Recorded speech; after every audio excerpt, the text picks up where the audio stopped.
Burlington and beyond. My name is Adam Sinesi, and I will be a moderator for the evening. So where it is the month of July, and we're a little late into the month. Obviously, we weren't here for the 4th of July, but we're all back now, and we wanted to start by, talking a little bit about the country, and first, wishing the nation a happy birthday. Here we are in what I believe is the greatest country in the world, and the greatest country that ever existed. And we just celebrated our nation's birthday on July 4th. It is the July 4th, as you know, is the anniversary of the adoption of the Declaration of Independence. It was adopted back in 1776. So we're on our way to making a good run here as a nation. And I just want to start by posing the question. I've already, kind of stated where I stand on this, but do you gentlemen still think that America is the greatest country in the world? I think America is exceptional.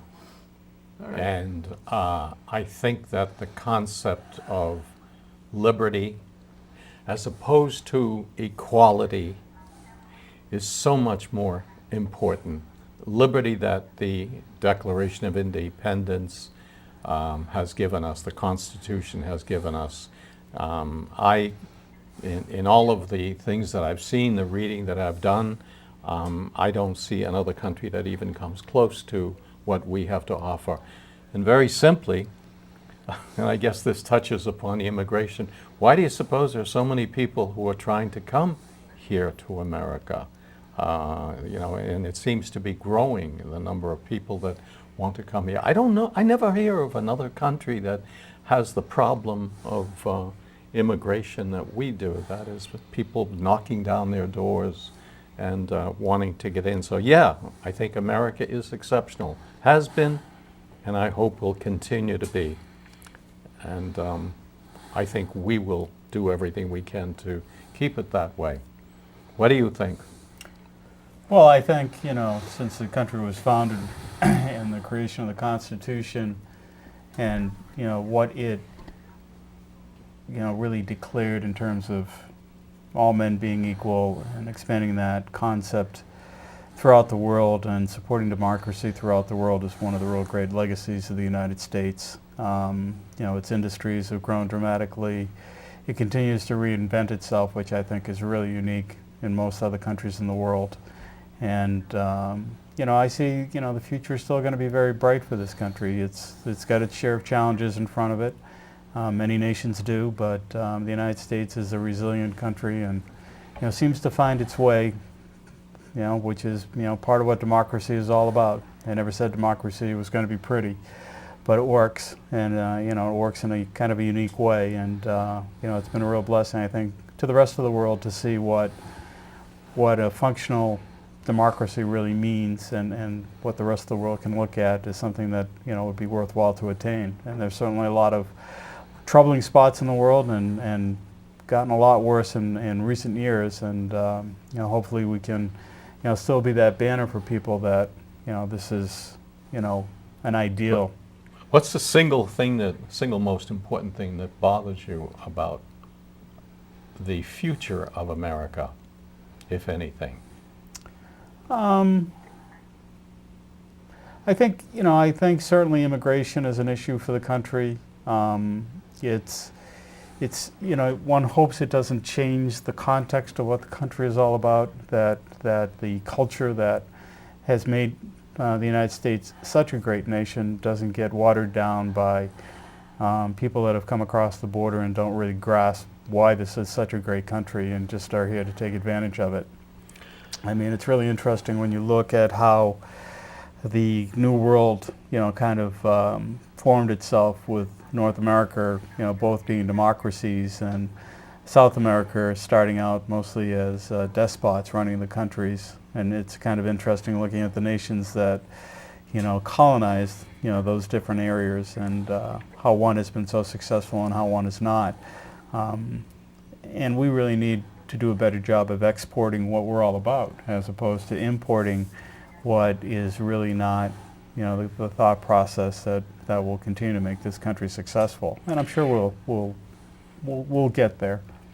The single thing that bothers me the most is the national debt. I just don't see passing it on to the next generation. And I'm probably the oldest one here. Yes, I am the oldest one here. You didn't have to admit to it. And passing it on to my grandchildren and your grandchildren really bothers me. And when I hear about them asking for $3.7 billion for the immigration problem, that bothers me because we don't have that money. There should be a simpler way of resolving a lot of these things, and we should not be spending money that we do not have. I just don't see where that's going to lead down the road. I just don't see it resolved. I mean, there hasn't been there has not been a Congress that has said, you know, let's put money aside to begin to pay the national debt down. It's always been thrown aside, and as they say, the can has been kicked down the road, and the can is completely dented, badly dented. My biggest concern with the long-term viability for our country is our economy's ability to compete against some of the emerging economies of the East, those being China and India, and even closer to home, Brazil has really seemed to turn their economy around, and these are growing populations. But to what both you and John said, Pat, obviously all of these issues play into each other. Our willingness to keep spending and running up the debt will force us to raise taxes, which is going to place an onerous burden on the businesses that keep people employed and provide jobs for the people who live here.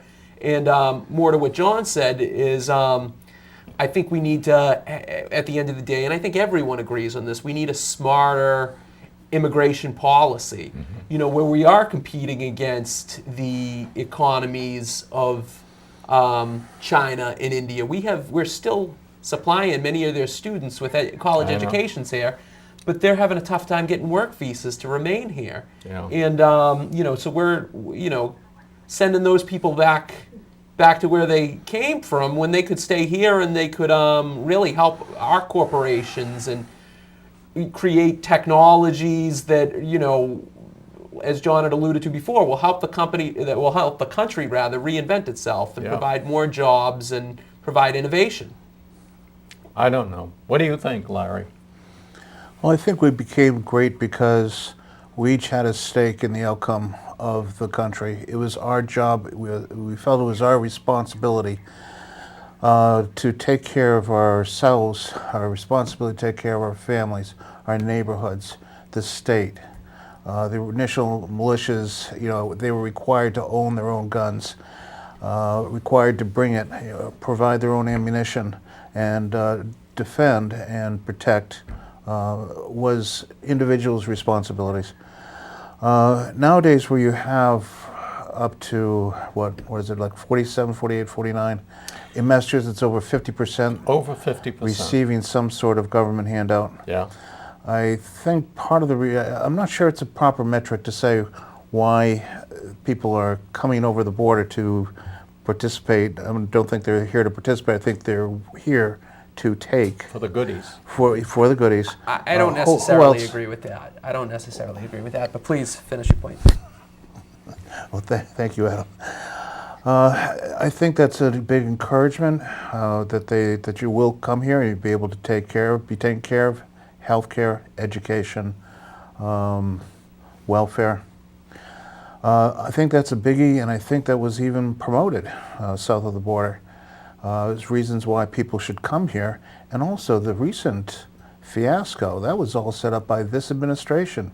Purchase orders went out in January and February to bus the children and people from South and Central America to Texas, California. They expected this, and I'm wondering if that wasn't the reason why we were having the big debate over immigration reform. Has to be done by this summer. Do you remember that debate? Yeah. Well, I think this was planned back in January, February, to arrange all this, to make all of it happen. Somebody had to design, and that's what's been out. The design is being carried out. Now, yeah, there's reasons other people want to come here, but the recent influx is because it was advertised, and there wouldn't be any people being turned back. Border guard was told to stand down. and so people are flooding over here. And on top of that, Well, yes, we have. It's a culmination of bad policy that was put out during the 2012 elections to buy votes and pander to a growing demographic within the population. And I'm President Obama, and I welcome everyone with open arms. But to say those people are coming here just to take, I don't necessarily agree with. I think that a lot of people are coming here for a better life. Yeah, but it's, Adam, it's a huge assimilation problem. There are too many, too fast. Yes. They don't speak the language. They don't bring a lot of, skills with them. It's one thing to take in a set number. We have a fairly large set number of people that we accept every year in immigration policy, but having people flood over the borders is a real detriment to the country. And as far as companies and the economy, I think the U.S. can compete with anybody in the world. I'm not really worried about that. I worry more about our, regulation and trade policies has really Absolutely, hurt. It yes. really is what has hurt the U.S. in terms of How its can we know ability to who compete. these people are? They don't come with any papers. How do we We know don't. their health, their situation? So the parents follow them. The parents follow them. I see. Okay, I think the single most important word that you used that describes a lot of the problems that we have today is the word responsibility. It's a lost art. Everyone is living, or most people today are living on what they can get for nothing. They just don't want to be responsible for themselves. A lot of us, I'm not talking about people here generally, I'm talking in general. I think in many little ways we've given up the whole sense of individual responsibility, and that bothers me. True, and the people who are coming over these days, are they coming here for freedom of religion, economic freedom? Are they coming here because they are going to make a better life for themselves? Is that their motivation? It doesn't quite look like that. They've heard of the benefits and how you can be taken care of here.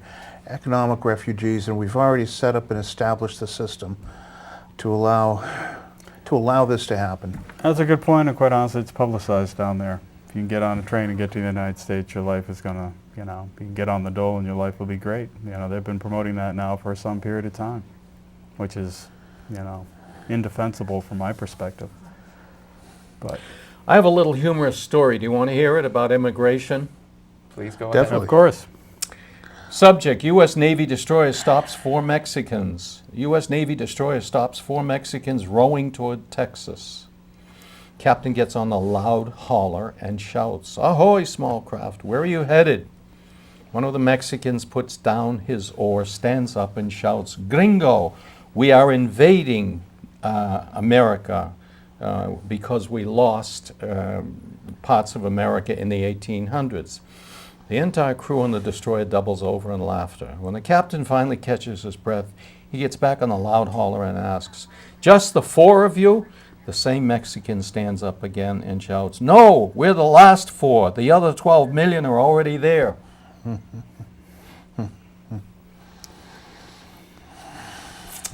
Something to think about. That's true, and there's an awful lot of Mexicans who feel that the United States has taken their territory. This is their territory. Yeah. And that's another big reason for coming across to come back and reclaim their land.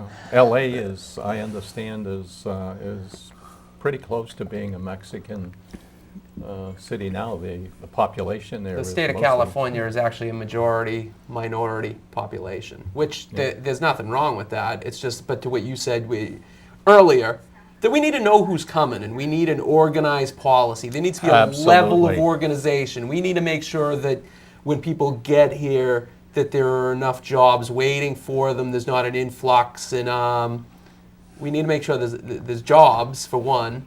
And we need to make sure that there's enough jobs fitting the skills that people are bringing with them when they come. And a lot of the people that are coming over, they're not as well educated. And frankly, if you don't speak the language in this country, there is a culture of power. And that culture of power is centered around the English language.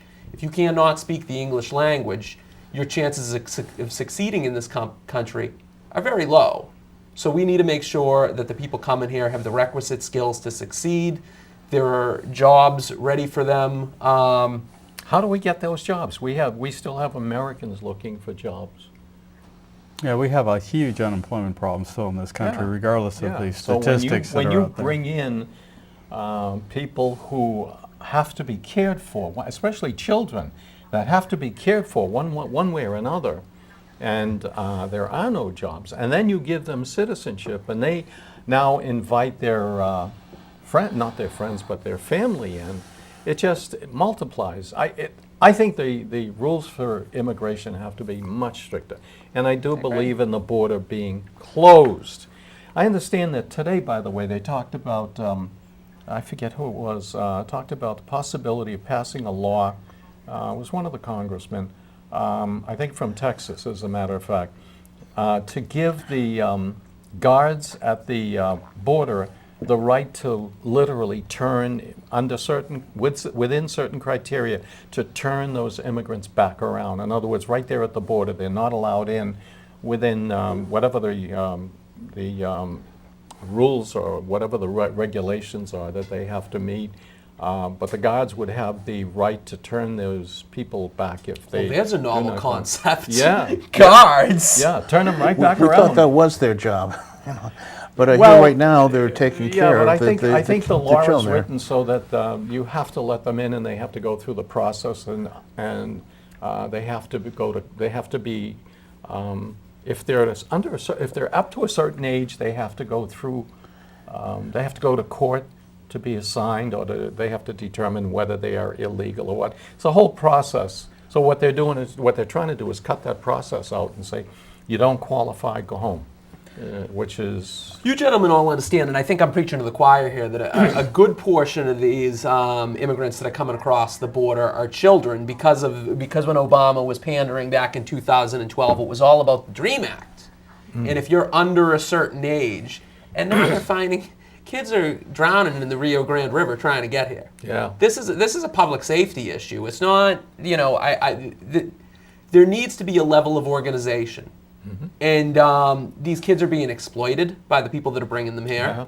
When they're not being exploited, there are some that have been drowned in the Rio Grande River. There are some that are being recruited by the cartels as they come across the border to act as, liaisons over this side of the border. There was actually an interesting issue that I read about a 3-time deportee who was found in El Paso, Texas, and arrested for child molestation. Now, this person wasn't registered on any sex offender registry, as if someone who was a citizen here would be placed on a sex offender registry. In the United States, if you're a drunk driver, there is record of you having a drunk driving record. There is no record of the backgrounds of these people who are coming here. And that's just, if what goes for someone who was born here, raised here, or came here legally, if that's the parameters that you, me, and everyone else need to live by, that should be the parameters that others need to live by. This is a public safety issue. Totally agree. Totally agree. And I think I heard that person was theoretically deported 3 different times. They were. They keep finding their way back, but obviously when the border guard's job isn't necessarily to turn you away, it's to act as an ambassador. And the Well, guards, to be honest with you, we need a constitutional amendment that changes how citizenship is granted in this country to begin with. If you're born on our soil, you're a citizen. They instituted that, I think, back during the Civil War, and that just really is not, for a country of our size, is not a really reasonable way, to have your citizenship, grow. You need something a little bit more realistic. Now we should really move on with this, because we could do a whole episode on immigration, and that really wasn't the purpose. But obviously, this is something that's important that's going on in the country right now. But let's not leave it until we also say that we do feel sorry for the children that are down there. Absolutely. If there's any way that we can help, we definitely probably all would do that. Children are innocent, in my opinion. Definitely. I totally agree. I have to wonder where. I understand that, by the way, city of Lynn, I heard today, as a matter of fact, that there was a group of children who were evidently joining some families in the city of Lynn, but a lot of the people there in Lynn were up in arms about it because they weren't notified. They don't know anything about these people who have come in. So I'm sure it's happening in a lot of towns. I think there was Nobody another. seems to know what's going on. I mean, the planes landed in Hanscom, and everyone has been nothing to see here. Yeah. What do you mean, the planes? What? I mean, Deval Patrick says he has no idea what's going on. I mean, how this is going on in his state? Is he running the show? I mean, No, he's not. ICE is. That's another story. That's the problem. Federal government is doing a lot of this underhanded. you without a lot have a of- good point there. You You do know, have a they're, good point they're there. moving them all over the country. It's crazy. So moving along, Yeah. there are still issues that confront the United States, and obviously some of those issues come from outside the United States. And in the last 10 years, the world has shifted in so many ways. Or even going beyond that. I mean, we had the fall of Russia, and then we had the rise of of radical Muslim terrorism that we've seen since 2001, or that has really come to our shores since 2001. And, from that, we made some incursions into the Middle East, and maybe we overstepped our bounds, depending on who you talk to. And we're really at this adjustment phase where we're trying to figure out who we want to be as a country. And, there was a time where we really tried to project our values onto the many corners of the world and project democracy. But what's going on now? We have a lot of issues in, say, Syria and the Ukraine, where we now have a sort of ambiguous stance. Which way do we go? Do we take a more muscular and robust foreign policy, or do we head in a more isolationist direction?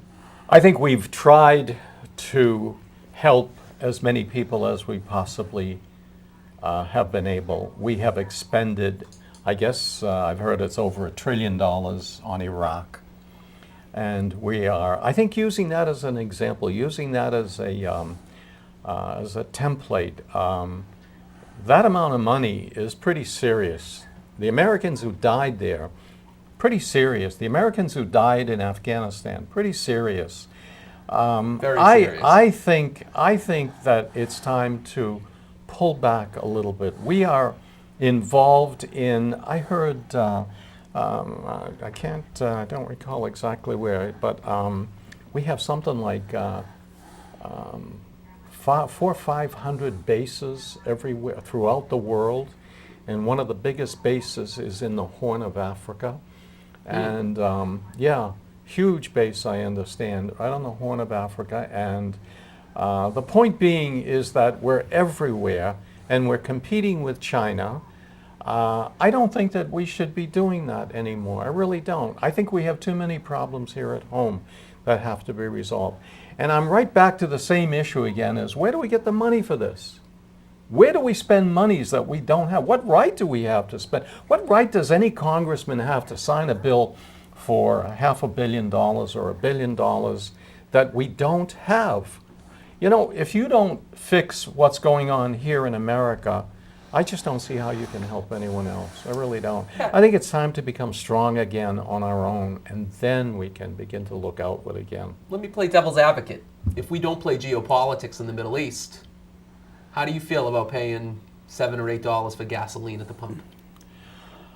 Well, And how will that affect the economy? That's another issue that I think, or at least from what I've heard, I don't know personally, but what I've heard, we have the resources to develop our own supplies, and because of this climate or the environment that everyone seems to be concerned about. We are not developing our own potential as best we can. We wouldn't have to pay that $5, $6, $7, $8 if we developed our own. Do we have? I think we have an obligation to. Every other country's doing it. They're selling their stuff. Why can't we do the same thing? It has been said that if we, for example, with our discord, with our disagreement with Russia, if we were to begin to develop our own resources, we could sell an excess to Europe. And Europe would not have to be dependent upon Russian oil, Russian crude oil. So, I mean, that's only one thing. Then you talk about the Keystone. It all goes back to this government, in my estimation, I really am not happy with what they're doing, and I am especially not happy with what is happening even here in the state of Massachusetts, because I think that unless you have a balance within parties at every single level, you're not going to have a reasonable running of any government. That's at the state level, at the national level, and I think that's the first thing that we have to do. It's incumbent upon us to get people elected who are worthwhile. Let's go back to the oil issue. I think it was either Yeah. June 1st or July 1st we became the world's largest exporter of oil. I think that's a significant Largest step. developer of oil. We don't export any oil. I think it was export, believe it or don't. not. I'm pretty We sure don't. John's right on this. There's a law currently that doesn't allow us to export oil. We're the But in largest, any we're the event- largest producer of oil in the world now. Bigger than Saudi Arabia, bigger than Russia, but until the law changes, That- I yeah. think we do export something out of Alaska. I don't know what the deal is up there, but generally speaking, I thought we do too. I think don't that know how went to much. Japan. yeah, it's a special But I deal mean, that they cut, but the generally thing is that speaking, we do there's- have the ability, we do have the resources, okay, and we're not taking advantage of Oh, it. there's no question. North America could be energy independent in years. I mean, if we were to allow the Keystone Pipeline to actually go into effect and start bringing oil down from the oil sands in Canada, along with our own developments out west, the U.S. is, more than capable of, supplying all of its own needs. And what at is your this take? stage. Why aren't we doing that? Well, the Keystone Pipeline is basically a political football between the environmentalists and the developers. The Bakken and some of the other oil shale issues are more dependent on, again, it's another environmental, discussion about, oh God, are we creating earthquakes going down 14, 15,000 feet to extract some of these resources out of the shale. Get It's into still, groundwater, that's another one. well, no, it doesn't get in the groundwater. They're way too far down. That's- I mean, that's a Beyond red that. herring, but the resources are there, and we still haven't really tapped a lot of offshore resources that we have access to. There's still a lot of resources in the Arctic. So, and with the development of what I think will be downstream some really promising next generation technologies between natural gas and fuel cells. There's going to be a plethora of opportunities for the U.S. to be energy independent, almost, whenever we really put our minds to it. And that being the case, would start making us one of the lowest cost producers of a lot of manufactured goods again, since China doesn't have tremendous natural resources, Japan has none, and those are really downstream going to be the two bigger manufacturing competitors that we see, and probably will continue to see. So, the United States has natural resources. It has an educated population. It's got great colleges and undergraduate institutions. I mean, it really has a lot going for it to really drive its economy going forward. And it's really, more politics than anything else that has kind of, held the country back. And that's, I think, unfortunate. But nothing seems to move in Washington, which is why the country continues to grow in other areas of the country. And, unfortunately, if policies don't change, we're still going to have issues. I mean, Mylan, who just bought Abbott Labs, or a division of Abbott Labs, is moving their headquarters to the Netherlands because the corporate tax rate is cheaper. So instead of paying 25% here, they'll pay the 21% in the Netherlands, and again, it becomes a financial, mistake on our part because our corporate tax rates are the highest in the world. It's also- Industrial nations, I should say. I understand it's also with regard to businesses moving out within the state of Massachusetts. I don't know course. exactly what I've heard. A lot of businesses have moved up to New Hampshire because of the tax rate. Sure.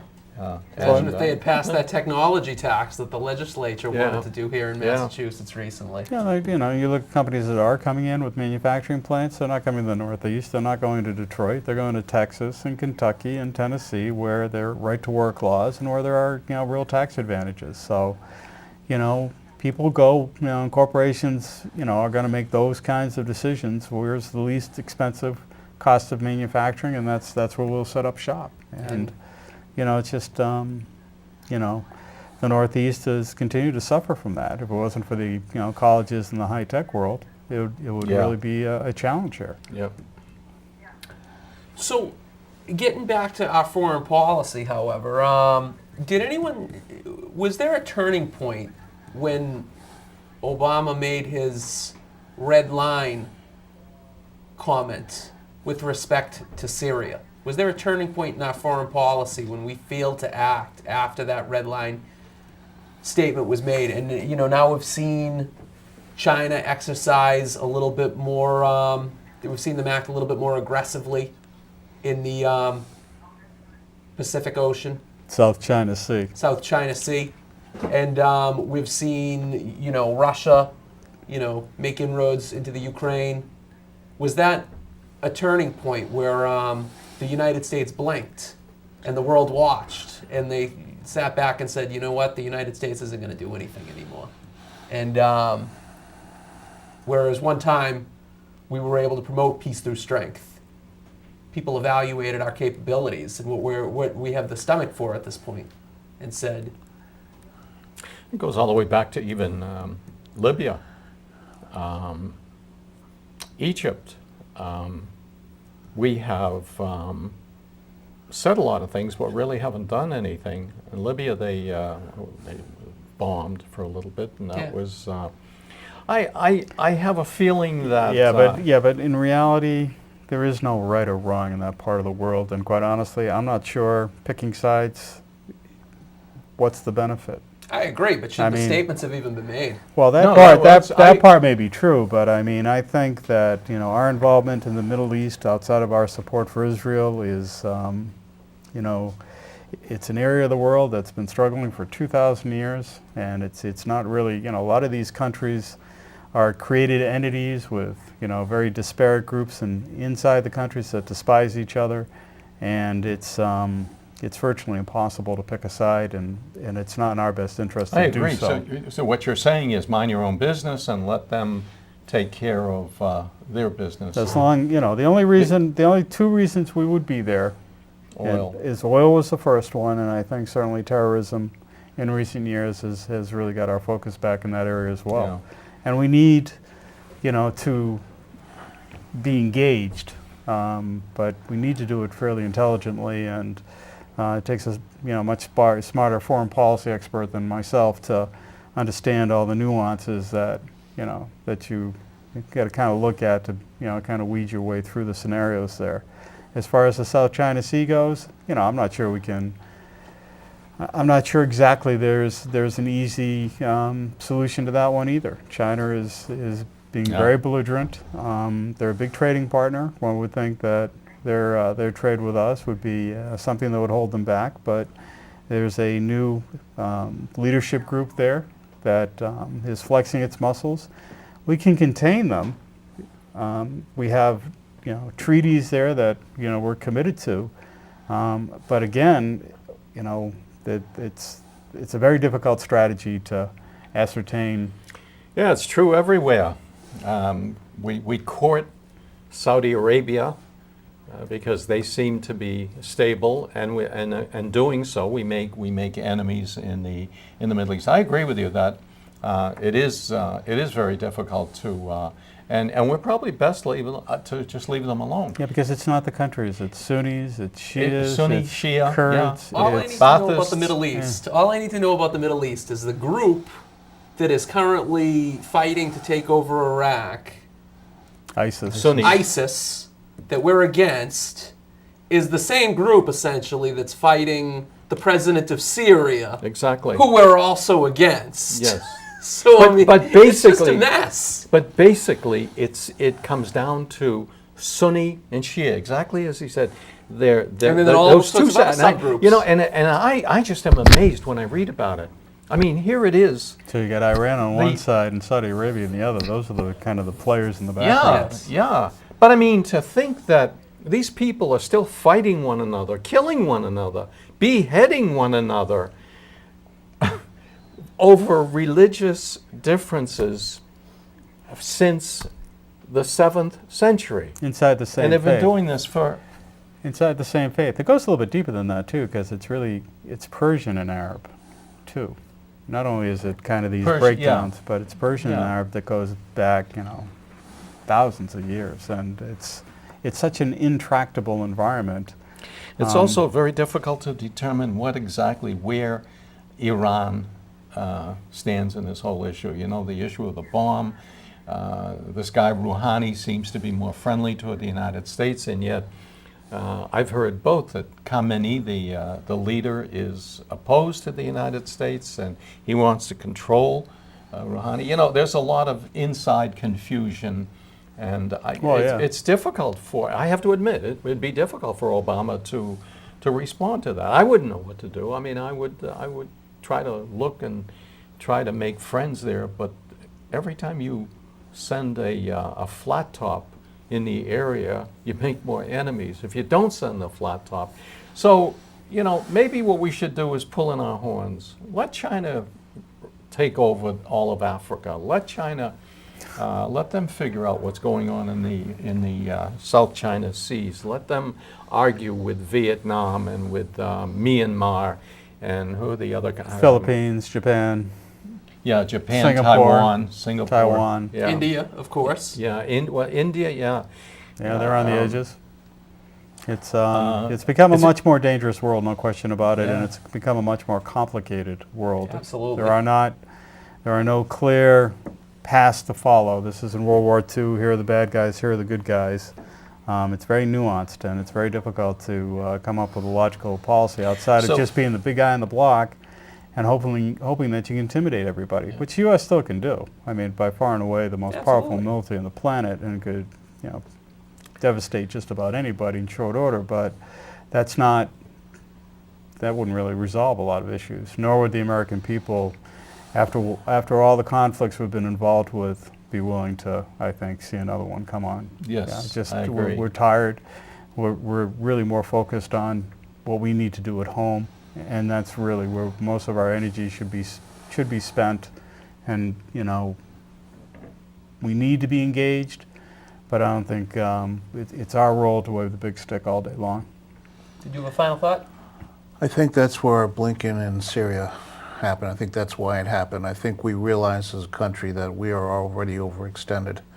We don't have to be political scientists to know that war in Iraq, Afghanistan, Pakistan, Libya, Egypt, Central Africa, Syria was a little too much. Mm-hmm. And we never should have extended ourselves out that far, extended ourselves. ISIS came from the Al-Qaeda, and Al-Qaeda had actually sent us a thank you for helping them in their war with Syria.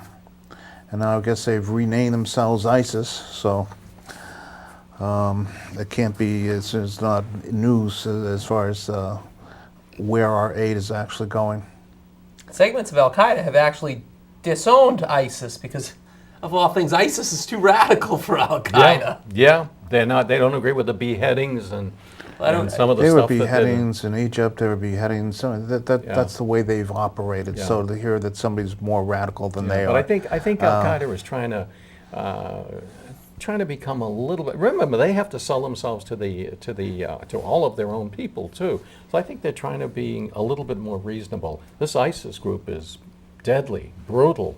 Well, also ISIS has they've designated the leader of their group. I'm not sure. I can't think of his name off the top of my head. Okay. Baghdadi. But he is the head of an Islamic caliphate. He is essentially the big mamma jamma of all Muslim people. Exactly. Even though this group is exactly, and they're looking for the crescent. The what do they call it? In other words, they want Syria, Iraq, Lebanon. They want to create a country and all in. Yeah, and if you look at a map, what they're looking at or looking for is the creation of countries that will create a crescent. Yes. Because that's their symbol, the crescent. Okay. But yes, a pan-Middle Eastern country. Well, you know, that part of the world, you know, if you looked back at it before World War I, was completely different. Yes. Oh, yes, the outlines of the countries were completely different. There was a Persia back then, so, and at least back then it was aligned more to the ethnic environments that existed there. And the biggest problem really is now that all these ethnic groups have been, you know, commingled in these different environments, and it's just been toxic. It's been toxic for a long time. Can I ask a question? Please. How do you feel, how do we feel about this exchange that President Obama made with regard to bringing back, what's his name, Bo Bergdahl? Bergdahl. Yeah, and giving up 5. Do you think that was a pretty good trade? Well, I think it was. Well, I think it was a poor trade because I think ultimately, and I mean we don't know. I have no proof, but I mean it seems like a lot of signs point towards the fact that he was a deserter, Bergdahl. Yes. Where it gets a little bit hairy is where we are winding down our war with Afghanistan, where those 5 terrorists, for all intents and purposes, being held in Guantanamo, because we've wound down the war with them and, you know, we're at peace, part of the peace process dictates that we set 5 for 1? part of the peace process would dictate that we free them, which doesn't. It's again, it's a tough. But to your point, no, I don't think it sounds like a very good deal on the surface. It And wasn't. today, I guess he was released back into the service, so he's back serving the country again. Oh joy! Oh yeah. And, Yeah, they gave him a Well, desk come on now. job These are all in these are all Texas. allegations. Nothing's been proven. No, not yet. But it is a case. I mean, it is going to come up. They are going to investigate or talk about it. It's not a done deal yet. And So the service doesn't look like a very good deal, and it may turn out to be even worse, yeah. at least from the evidence What if that's one been of coming what forth. if they prove that one of these people that were released is directly involved in killing Americans? How does I think one that was explain was proven, and they'll It's be happened back in the at past. it. It's you know. happened in the past.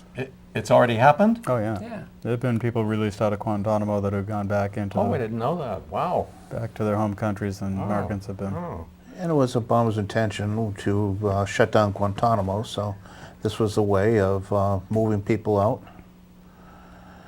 And, well, so he accomplished 2 objectives, neither of which was good for the United States. Let me correct that. I mean, they've been in the fighting again. I'm not quite sure they've That actually they've killed an American. I They're know back that's- fighting. returned to yes. the front line. But they've As a returned matter to of the front fact, wasn't it lines. one of them that, as he left, said, said, "I'll see you in New York." Yes. One of them who left. Yes, And I as heard he that too. left, he said to one of the military people that was releasing him, he said, "We'll see you in New York." I did hear that also. Well, turning things over to domestically again, moving boy. back stateside.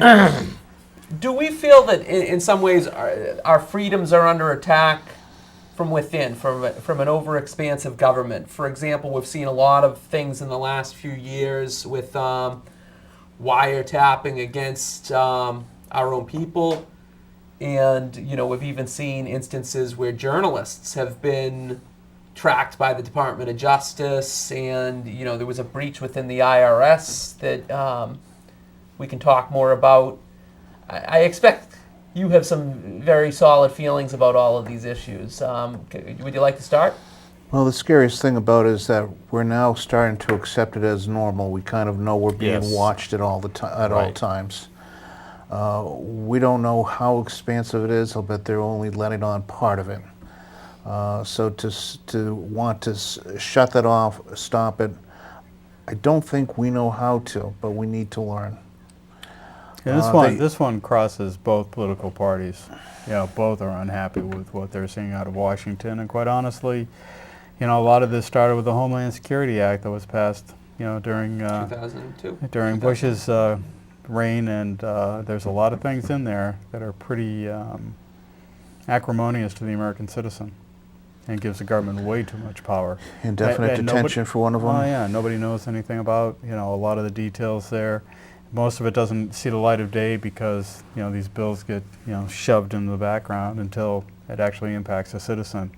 But those things need to be severely I take another curtailed. tap on that, and that is that the federal government has grown so big, so bureaucratic, So And intrusive. every one of these bureaucracies makes their own laws. So you've got laws upon laws or regulations upon regulations, more so than we've ever had before. And just the fact that they keep passing laws and making regulations. We're losing a lot of our liberty, I think, bit by bit. I don't understand how they can, I don't understand the value of the bureaucracy to begin with. I don't understand the growth of the federal government to begin with. I don't think there's any need for it to grow. Obamacare is I a would- great example. What was the bill? The bill was 2,000 pages? Yeah, over 2,000 pages. And how many regulations of pages came out of that? 500,000? Obamacare, you're talking about? Yeah. And Yeah. much of the legislation 500,000 pages. was not actually written in the legislation, because a lot of that legislation, for example, and this is just to what you had just said, Yeah. the layer and layer of bureaucracy, a lot of the Obamacare legislation actually left tremendous latitude to the Secretary of Health and Human That's right. Services to establish parameters under the law. So even if you were to go and read the legislation page by page and think you're walking away with a mastery of what is there, well, Not even close. you're not even close, Yeah. because then there's a whole department Yeah. under that legislation. And they didn't know it was in the first place. What did Nancy Pelosi say? Yeah, We have to she said pass we it to have to find out what's in find it. out what's in it. Yeah. I mean, what kind of legislation? She's very, very wise. I mean, that is just, that's so beyond the pale. It's hard to believe. We have that same system in our state house also. Oh, yeah. They're not allowed to read it. A lot of it's passed. They Voice wait for- vote. Yep, they wait for the speaker to vote, and then then everybody knows how to vote. So I wish we'd get rid of that at the state level, and then pursue that at the national. I think most of us, or all of us on this panel, would agree with you. What about the IRS? Does anyone feel that the IRS was used as a weapon? Do we think that was a lone act, or was the IRS used as a weapon against the party that was not in power, that disagreed with the administration in power? Where do we come down on that? IRS was definitely used, but its power has also grown, but still used by the Justice Department as a way to slow up or impede groups unfavorable, and also to pursue adversaries, political adversaries. And did anyone see the movie America? I did not. Dinesh D'Souza? Well, I think there was a quote in there that everyone breaks the law, could be seen as breaking the law 3 times during a day. Committing a felony, I think is what it said. It could be interpreted that way. And that's one reason why we shouldn't allow. I don't That's why understand. You we mean anything that we do during the day can it could be interpreted construed as breaking some law, Yeah. some way. Mhm. I can believe that. I can agree with that. There are enough I to tend to cover speed up at everything. yellow lights. Every now and then they might turn red. Good thing I didn't. Well, it's interesting, getting back to the IRS, the House just voted to strip $1.25 billion out of the enforcement arm today Oh, yeah. as a penalty for their illicit behavior going back the last 4 or 5 years. And, I'm sure they'll still get at the bottom of it. It's still hard to imagine that emails could disappear. That would never be allowed in the private sector. Let's give our viewers a little bit of a background to that, just in case they're not entirely familiar. So what we're talking about is, during the 2012 election, there were a series of political action committees that the Targeted. IRS was given oversight into deeming whether they were worthy of tax-exempt status. There were a disproportionate group or amount of conservative-minded political action committees that Opposition. were flagged, That were opposition, targeted, that were yes. targeted. Many of them had there were certain keywords, but Tea Party was one of the keywords. Yeah. There was a woman by the name of Lois Lerner, Oh, yes. who, at her role within let me get her exact title. Her title was the Director of Exempt Organizations Unit of the U.S. Internal Revenue Service. Lois Lerner has since been asked to testify before Congress, in which instance she pled the fifth, meaning that she determined she was not going to testify. Not for- incriminate herself. Not in, for Self-incrimination, Self-incrimination, ultimately. Right. But she first gave her testimony, and then she said she's not going to take any questions because she doesn't want to incriminate herself. And then in the meantime, she, instead of being fired from her position, because nobody seems to get fired anywhere under the Obama administration, even when they should be, like Eric Holder. But how many times? How many stupid things could that guy do? I mean, why does he still have a job? Yeah. But let's go on. But that being said, so Lois Lerner then retired from her position. Subsequently, the new head of the IRS by the name of John Kaskinen was testified before the House Ways and Means Committee on that oversees the how taxes are how we pay for the legislation that's been voted on. So they see how our tax dollars are spent ultimately, and the means of obtaining those tax dollars. The bottom line is that he went before the committee and said, in June, I will present you with all of the information and all of the emails I didn't know from that. this employee of the department, Lois Lerner. Well, when he gets there in June, he shows up and says, the emails don't exist. Oh, yeah. The files have been accidentally deleted, and oh, by the way, the hard drive was destroyed. Yeah. Now, the budget for the IRS's IT budget is $1.8 billion.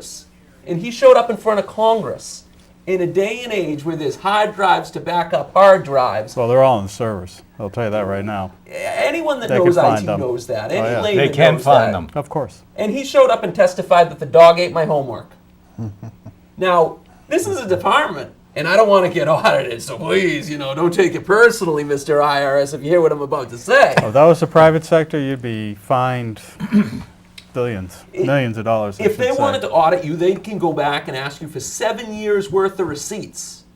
And this department shows up and says, We lost. we've got nothing. We lost the emails. What are you going to do? I mean, that is despicable. I don't, at this point, I have seen no evidence that directly links this to the Obama administration. However, for the purpose of there being some level of integrity in our government, I believe that it's incumbent upon the White House or the Justice Department under Eric Holder Come clean. to appoint a special prosecutor. Yes. An independent Yes. special prosecutor. to Someone conduct the should be investigation. fired, if not more. There should at least be an investigation to restore the integrity of such a far-reaching. And who is fighting that? Eric Holder. Yes, I mean there are so many cover-ups over the last few years in this administration. It's hard to list them all. Fast and Furious, Benghazi. IRS, Benghazi. I mean, it just goes on and on. I agree. I agree too. Anyway, go ahead. You wanted to say, I think. No, I just wanted to agree that there's been quite a few times where we should have had a special prosecutor. Congress would have demanded one in the past, but I don't know what's happening today. Why one is not being appointed? Is it because he feels he can get away with it? Well, I think there's a lot of politics around special prosecutors too that I think members of Congress have kind of backed away from because they do seem to be very politically oriented and they cut both ways. But you're right, these have been pretty serious. I just don't see enough effort out Issues. of the head of the Republican Party. I don't see enough effort to force some of these issues. I hear all the time that the House of Representatives they have the purse strings, and yet they continue to spend money. They continue to fund all of these things. It seems to me it's an easy move to say, like they did for the IRS. The IRS. They should do it. I think. Beautiful, just a wonderful way of controlling what's going on and finding out the truth of of everything, and that is we're not going to fund you or we're going to cut you back. I just don't see that they use that weapon nearly as much as they can. I know there's a lot of politics involved, but that seems to me a pretty strong way of controlling and finding out what's going on. The House has passed a lot of very good budgets that are close to being balanced. It's getting it through the Senate that's the problem. They don't control both, they don't control both houses, so, and the Senate is just a quagmire. That I don't may know. change after November. Yeah, I was going to but for the say time being. that takes us to November. As they say, we'll remember in November. And I hope you, all of you people out there all of you who are listening and watching, I hope you think about it. And the other thing is at the state level, you've got one party control. I don't know how you can. The article in the Globe yesterday, I think we were talking about it, where the Republicans have failed to field enough competition in so many of the state reps, and other offices at the state level. Yeah, that is really a sad indictment of the Republican Party. We need a two-party system. We need one to balance the other, to look and find out what the other is doing, to check on one another. Too many Democrats in Massachusetts is not good, and the result is a lot of the stuff that we see going on. Well, fortunately, we will have a choice. Here in the district that we live in Burlington, yes, the 6th Congressional District is one of the districts that is contested, and we have a chance to nominate Richard Desai, who is an interesting candidate that he ran last time, and he lost by less than a percentage point to with a conservative-leaning third-party candidate in the race that likely siphoned some votes from him. So this time around, it should be a head-to-head matchup, and we'll see what happens. I mean, we need Richard. We need Richard. And speaking of people who are willing to step up and run, we have one of our own who is running for the state legislature. Our own Paul Gerard, I think, deserves a vote of confidence. Terrific individual, and we wish him the best. We wish him the best, and I'm sure that if people look and get to know Paul, they will very much like him and what he is trying to do. He's a great individual. So Paul Gerard is the man to look for. Other than that, I don't know. There are a lot of races. A lot of stuff is going on. By the way, maybe you want to talk a little bit about our hopes for upcoming programs and the possibility of we have perhaps some candidates who might be coming on. Of course, yeah. We're hoping to have some of the anyone that's running for the various offices is welcome in here, and we've reached out to some of the campaigns, and we're hoping to get them on. We have 3 more shows through August. We're going to be, the next one is in 2 weeks, Tuesday nights, every other Tuesday night, and we have two broadcasts in August, and we certainly hope that you'll be watching, and we will try to bring the candidates in to you. Oh my goodness! Look at the time. So here we go, and we just want to let everyone at home know, enjoy your summer, but while you're on the beach, read the paper, please. You got to know what's going on, and watch us. And you watch us when you're not at the beach, because we're on at night. But and there's no sunshine, and so you can't work on your tan then. But get involved come this September. Get your rest, because after September it's a race. So good night. Thank you. All right.